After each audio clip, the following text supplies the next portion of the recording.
Hey guys, welcome to the stream space, or welcome back if you've been here before. Um, Now this is kind of a thing.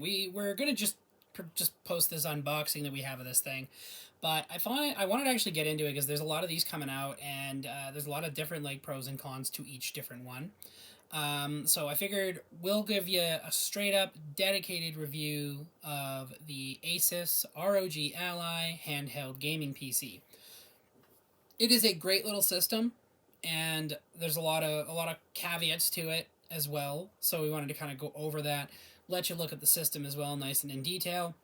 We're trying a new filming device, by the way, so definitely if you got some feedback in the comments, go ahead and leave those.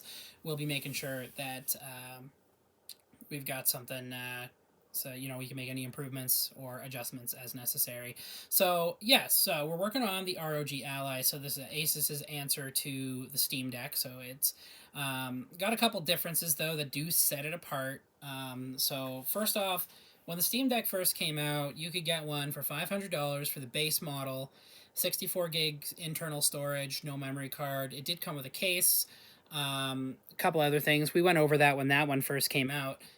The ROG Ally was made by Asus to kind of be like, to give us a alternative. Now, what I will say that in a lot of ways it actually is a better alternative, and that's as an IT person, I kind of respect them both because the other one for the Steam Deck, there's things you can do to make it more Windows program friendly, and you can launch non-Steam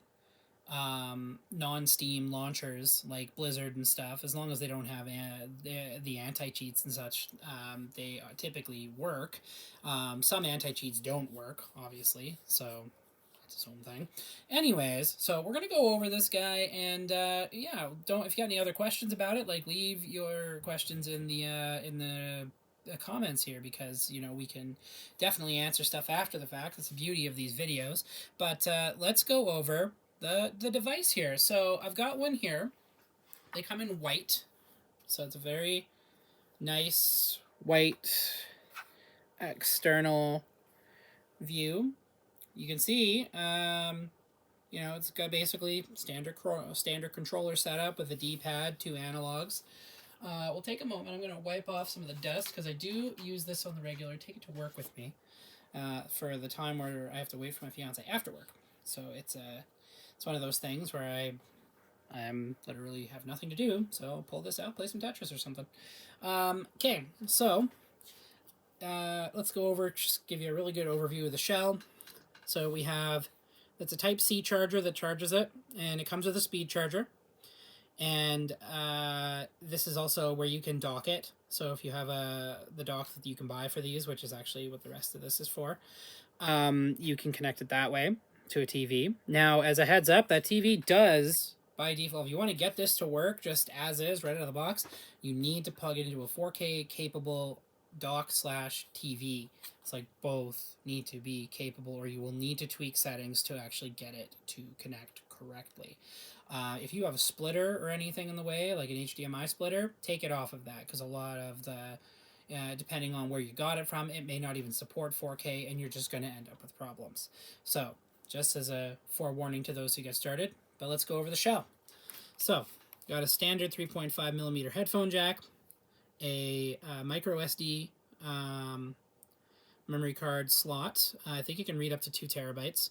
And you got your ports, as I just mentioned. You got some external volume controls, which are kind of handy when you're playing a game and maybe you don't want to be loud. You got a power button. Now, the cool thing about this power button is it actually doubles as a fingerprint reader, so you can use biometrics to sign in. I don't believe it has a camera, so you can't use Windows Hello to that extent. So just FYI. Starting with the back, you have your 2 different triggers, and they don't just click in or anything like the R2s on the old PlayStation controllers. They actually are pressure sensitive. So if you're playing a racing game and you want to tweak how you play, they are good for that. You obviously have your shoulder buttons, which is, they've kind of gone with a right bumper, right trigger, left bumper, left trigger. So they're kind of, it gets treated like an Xbox controller to pretty much anything that you try to use. So if they've got Xbox controller support, you're doing good. You got some vents on the back here. And trust me, it does need them. This does generate significantly more heat than a Steam Deck. And then you look at the back. You got these two buttons here. So these are programmable. Obviously, you can set these to whatever you want them to be in, I believe it's the Xbox app. You can also set them obviously in the game itself. So you've got like an excellent little set of buttons here that you can control whatever you're doing with. There's some venting. It actually has very adequate venting for what it does. So I do find that the fans do kick on fairly loud when they're connected to a TV. So just like anything that has to work its processor, it's a computer, it's going to throttle it up when it feels like things are getting intense. So something to keep in mind when you're connecting it to a TV. So this actually kind of acts as your sleep/power button/login. And of course, these things do not like sleep mode. Shut it down when you're not using it. I find that I have a lot more issues with it when I am just trying to put it to sleep and such. So we're going to power it up. Okay. We'll let it load into Windows. I'll get signed in and such. And then we'll go over the front of the device. Now, and then once we get to that part, then we can start looking at specs and what exactly this can do that maybe a Steam Deck can't. The first thing I can come up with, just off the top of my head, is Starfield. This can play Starfield out of the box. Things I've had issues with, playing Call of Duty Modern Warfare 2 is not cooperative at all. It does not like the pre-configured settings for like the resolution and stuff. So when it tries to output them to 4K, and then use the weird screen size that this device actually has, it has problems. It has endless problems. I've been able to play Call of Duty on it, but it's not for somebody who doesn't use one of these like a computer on the daily basis. It's not for someone who doesn't understand how to fix drivers and other such things. So it's not a friendly device in terms of if you're just using it for most things, it'll work perfectly. So let's go into it. So it comes preloaded. So I'll show you the front. It comes preloaded with Windows 11. So it's a modified Windows 11 that's a little friendlier to being on such a tiny screen. I have disabled that because I actually don't like that. I don't like a swipe. It has a swipe up start menu. I'm not a fan of that. I like my menu to be present while I'm using that version of the device. So I don't think that causes me issues in any way. Connections, like if you're going to use a dock, for example, you want to make sure that you're using one that's got like a keyboard and mouse built in so you can actually control the damn thing, because that is another caveat that this has, and that is it's not as friendly with a controller when you're trying to manipulate it, because it's a Windows OS as opposed to the Steam OS, which you could run in big picture mode, which is very controller friendly. You can turn Steam on in this and then run big picture mode, and then you get that same compatibility. But when you're trying to use the rest of the device, it gets a little janky. So when you're trying to like move shortcuts around or play on the other launchers, you can't really use your controller effectively. It does have a mode that lets you turn the embedded controller, these guys, into something you can use like a mouse. So this analog stick and these two become your moving and your right bumper, left bumper. So you can also click in as well. I'm not really a fan of that one. I find that one a little bit awkward. Anyways, so that's kind of like, we'll go over the front of the device now. So as we said, it's Windows 11. So you got that set up, and I've got a bunch of different games installed on it already. So you got your two analog sticks, which they feel fantastic, by the way. They are just smooth, super smooth. You've got a D-pad over here, and then you got 4 buttons here, and I'll tell you what they each do. So one of them is to launch the Asus Armor Crate, which I absolutely fucking hate this program, and I think pretty much anybody that's ever used it hates it too. But it can make, if you just want to pop the system open and get a launcher open right away, it's not bad for that. You can preload game, like as you install games on the system, it'll detect them and add them to it for you as well. But again, I don't really use it beyond when it starts. You can quickly access it to adjust settings on the fly. So if I do this, you can see Armory Crate launches immediately, and it's got this thing where it's like, where's my ally? First wave completed. All contestants are eligible to join the second wave. I guess they have a contest going on for the guys. Maybe we'll look into that and maybe we'll join. But this is what it looks like. I've trimmed it down to just the launchers themselves because I don't like the clutter of the games being on the desktop as well as being here. Not my preference. When you're in what's called gamepad mode, that's kind of the easiest way to control these things. And Armory Crate kind of gives you that big picture Steam OS kind of feel, so it is friendly with the controller and everything. But if you exit it, be ready to use your touch controls and stuff because it is an actual touch screen. Yeah, see, there's a little touch square. Okay, so it's a little touch screen, so it's not so bad. Because you do at least have that as an option. And if you have it rigged so the on-screen keyboard is at least in the shortcuts on the taskbar, then super easy to go into typing and such. But using Windows itself with controller is nightmarish. I am not fun with it. It's very frustrating. When I was docking it on my TV and I wanted to play a game, I would have to launch the game first and then dock it. Because trying to control it with the I've got a Razer Wolverine controller and it just does not play nice with it. And I don't know if that's because it's a Wolverine controller or because it's a controller in general, but it wouldn't let me move the mouse around, nothing. So not fun. So yeah, that's what that button does. It loads Armory Crate up for you. I'm gonna close it because I still hate that program. If I hit this button on this side here, you can actually open up a kind of quick control menu. You can add things to it even to control the lighting and such. So like these green lights here are adjustable. You can address them. You can set them to the same. I believe you can set them individually. I just have them both to double green. Oh, and if you tap into the OS, you'll just leave that. But if you go into these, you can change a whole bunch of stuff like frame rate controls. You can turn off the embedded controller entirely. You can tell it what mode to go in manually, which performance mode it needs to be in, which, I mean, depending what you're playing, maybe drop it down to silent. And when you plug a adapter into it, it will automatically adjust. So you can control your screen brightness, volume, everything. So it is a nice little, like as it's called, it's a command center, and it's really not that bad. Now we get into, I want to get into the specs before we get into what it can do. So I'm going to pop open settings, system, got to navigate it through it because it is a Windows computer. So I'll go over the specs. I'll just kind of say them because it's going to be really hard to see on this small screen. So this comes preloaded with Windows 11 Home. And right now I have it as, I think I've got it as up to date. I might need to run the new updates since I last powered this. But the specs are basically, it's got, for a processor, it's got an AMD Ryzen Z1 Extreme 3.3 gigahertz processor. It has 16 gigs of DDR5 RAM. It has, that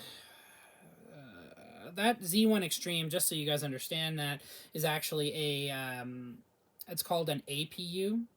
So it can actually it does the processing, the thinking of the machine, but it also does the graphical processing. So what your NVIDIA 3060 or whatever is doing, it does that as well. So it can be easy to bog it down if you've got a lot going on. So I have noticed some performance lag when I'm running multiple programs in the background as well as the game I'm playing. So just keep that in mind. I mean, dedicate to what you're actually using it for. So if you're playing a game, don't have other stuff running. You might get away with Twitch, like if you're doing maybe you might get away with some streaming, maybe a little bit of Discord, but don't overdo it. Don't run multiple games or anything like that. Don't run all the launchers or run iTunes or something stupid like that, because there's a lot of poor optimization out there, so you're just gonna have problems and get frustrated. So what I've found in terms of what can this thing do, I mean, I played Starfield on it, and that is an extremely intensive game, and it plays it beautifully. I've played it in unplugged mode and plugged in mode. Plugged in mode, you're going to get better. It will be a better performing game once the shaders are all loaded. Modern Warfare 2 plays perfectly. When it did play and I did get it working, it looked fine and ran on ultra without dropping a single frame. It was perfect. Obviously, let the shaders load because it will perform crappily until you've done this. When it outputs to the TV, it will try to output in 4K by default. So as I said earlier in the video, make sure your TV supports it, or at least and your dock supports it. If you've got a splitter, make sure that supports it too. Anything between it and the TV needs to support that 4K, or you're gonna need to turn down the resolution to the 1080. One thing the Steam Deck has that this doesn't is a mode to basically restrict that when docking. Specifically, it actually has a setting in Steam that does exactly that. This does not really have that. You can turn off 4K entirely, and that typically fixes the problem. But just as an issue, if you're seeing it not load on your dock is probably fine, but your TV doesn't support 4K. Anyways, let's find a game. So just like the Steam Deck, this thing is also can be fantastic for emulation, and the Steam Deck emulator called EmuDeck, which helps you load all the emulators you want and pre-configures a bunch of stuff for you. You will soon see that for Windows. They are doing one. So these handheld Windows ones from both Lenovo and Asus are going to run beautifully for emulation. I do not use this one for that, though. I use it as kind of like my multi-hub for different games that I play. So I was playing Diablo 4 on it. That was the first game I played on it, actually. It is beautiful. I was playing, what's it called? Call of Duty. I've played Starfield. I've played the new RoboCop. All of them run great. I can't complain. I've enjoyed what I have played on this, and it is a solid little system. Where I can complain is the battery. And this is a common complaint. A lot of people have this complaint about this device, is that the battery isn't that great. And when you are playing games like Starfield and stuff, you're going to see a huge, it'll drain really fast, within an hour. So just be aware of that. If you're going to play on the go and on, off plug and stuff, careful what you play. I would choose pixel games if you're on the go, and then choose the crazier stuff when you're actually at home. I think I got an hour and a half out of it. And I've played a game. I was playing Solstice the writing in that game drives me nuts, but and it played that perfectly as well. So it can handle those busy games that are like Devil May Cry and stuff like that. So basically, any modern game you're thinking of playing, this can probably play it at least medium to high. In the case of some games, maybe even ultra. But you will run into caveats that if they have issues with resolution and such, because obviously it's got a custom resolution on the screen because of the screen sizing and stuff. So just be aware of that when you're actually loading the system up. Now, we'll go over some of the controller stuff. So you've got your analogs, you've got controllable lighting, ABXY, D-pad and stuff. What you're going to notice is missing is a touchpad. It does not have one of those, so don't go looking for one. It doesn't have one.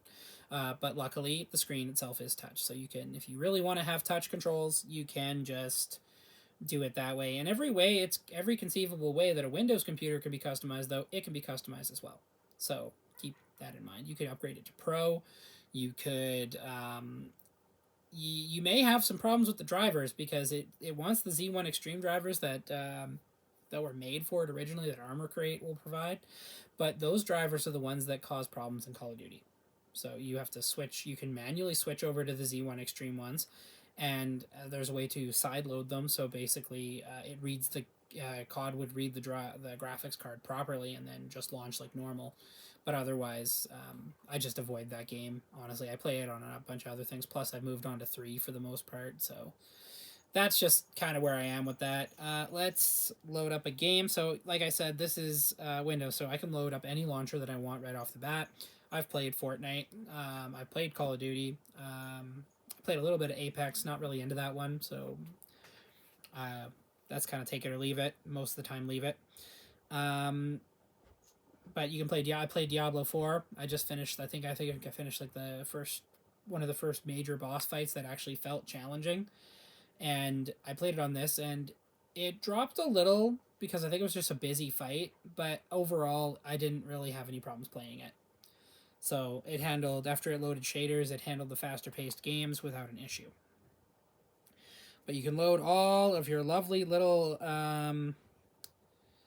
things, all your basic launchers. So you can load Steam, BattleNet, Epic, play games off of all of them. Again, be aware of controller support as you're trying to do this.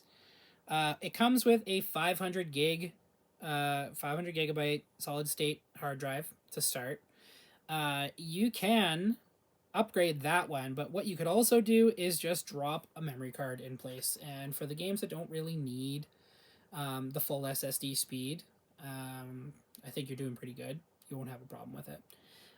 Now, out of the box, it doesn't really come with a lot. So, as you may have seen in my Steam Deck review, they actually gave us a really nice case.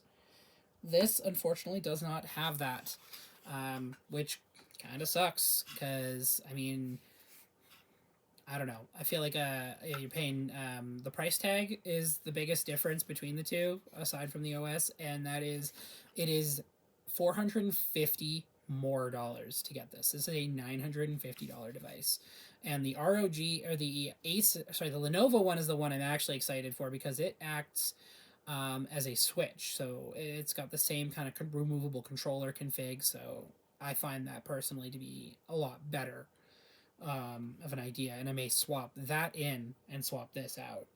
We'll review that one when we can get a hold of one. It's gonna take a bit of time. What it does come with is kind of cool. And now, take note, this is cardboard, so don't beat the shit out of it or anything. But it comes with this little stand, and it can go on your desk and let you sit in an upright mode, or if you're docking it, if you're just gonna put it on your desk and you want to have it so you can see the screen properly, you can just set that up and it'll keep it at an angle that's easy to touch and doesn't slide around a whole bunch. I would order a proper stand for it though, just FYI. So that's kind of the device. I'd say if I like to rate these devices as we do them. So what I would say is I'd probably give it about an 8 out of 10. And its points mainly are going to be lost in the driver compatibility category. So having to fight with a driver just so I can play a specific game. This is why I get pissed off with PC gaming more than I do with any other gaming type, because it is a lot more work to play a PC game than it is to play a console game. I go to the console, I put the game in, I launch the game, and if I got storage space, I'm good to go. If I want to play a PC game, are my drivers up to date? Does the game support this card? Is there a Windows update that just broke my drivers that I just finished fixing? So on and so forth. I think you get it. It's really hard to enjoy PC gaming sometimes. So there's a point right there. I'm taking a point off for the driver compatibility issues and the fact that they're a little annoying. Where I also remove a few points is the lack of a touchpad. I mean, the analog stick works great when desktop mode is an option, but it's not always an option. You sometimes do not have an integrated controller that you can actually run off of, so it's not always great. Just a fun fact. So yeah, 8 out of 10, easily. Maybe we'll say 7.5. I'm gonna take half a point off for the price tag, because what you get for that price tag is just the console, some cardboard thing in the box, and and the speed charger. You don't get anything else. You don't get a screen wipe. You don't get a protector. You don't get a case. Nothing. Frustrating. It's a little frustrating. So yeah, 7.5 out of 10. So we'll take half a point off for the pricing. I kind of get it. I mean, it's just kind of a crappy price tag compared to what you get from a Steam Deck. User compatibility in terms of like trying to use the OS as an OS. Like you could totally load up all your Windows stuff if you dock this and you could run it as a normal computer, but you do encounter issues with... sometimes this will happen to me. I will lose my train of thought, but I will wrap this up pretty quick here. So we got half a point off for pricing. We got a full point for just being able to use Windows is difficult because it does not It does not play well with such a tiny screen and such. And then, of course, the final point being the lack of a touchpad, which would rectify the other issue at the same time if it did, in fact, have one that always acted as a mouse. Um, but overall, it has a lot of features that are really cool. And it is a really solid companion to somebody who maybe they gotta wait for their fiance for 2 hours after work because they are working later than them, which I do. That is an actual thing for me. That's real for me. I have to do that. So I can either play the Switch or my deck, or I can play this. I usually have them all with me, so whatever game tickles the fancy is the one that I play. It is a great little system, and I do recommend it for somebody who is wanting to try PC gaming, but not necessarily wanting to give up the space for like a full gaming PC. Like you can get a generic dock off of Amazon, and that will work for both a Steam Deck and this, I might add. And you're set. But up until you can just, if you're just going to run it handheld, it's actually a great little system. Play whatever you want on it. Just have a charger wherever you're going because its battery will. I guess I'm going to integrate that into how I've kind of gauged this. And then the battery life is a little poor when you're running on battery for gaming. As is with any gaming laptop, by the way. If you have a gaming laptop, it does the same fucking thing. Anyways, so that kind of concludes a review of the ROG Ally. So thanks for checking it out, guys. I hope this was informative and you can kind of get a good idea of what you're in for. We're doing a review for the OLED Steam Deck, so check that one out too, so you can know what's different between it and the original. Obviously, aside from the most obviously, which is the screen. And we'll maybe do a review where we'll be directly pitting them up against each other, but we're going to focus on each individual system first, and then we'll do a versus to kind of say, well, pros, cons, blah blah blah. But thanks for checking it out. I'm Pydera. You can find me over on YouTube where you're watching this, Pydera Space 74, or over on Twitch, Pydera_74. And if you like, follow, and subscribe, that is the best way to support our channel to get started. If you want to support in some more direct ways, we also have a partnership with Dubby, where if you use creator code Pydera74, you can actually get you'll get your energy drinks, which that's what they make. They make energy drinks. Dubby.gg is the website. You would, however, I'd be getting 10% of that, so it'd be pretty awesome. Lastly, of course, is the tip link. So there's a tip link in the description of the video. If you use that, you know what? We'll probably have a video that you get to call the shots on. You can tell us, you can give us a content suggestion if you do use the tip link. We want to hear suggestions no matter what. But I would definitely be giving some priority to anybody that happens to use the tip link because, these videos are not for me. These are for you. So we want you guys to enjoy what you're seeing. So anyways, I'm going to punch out, go do something else. But enjoy. I hope you enjoyed this. And go check out some of our other stuff. And I'll see you guys in the next one. The Steam Deck OLED video. All right, bye-bye.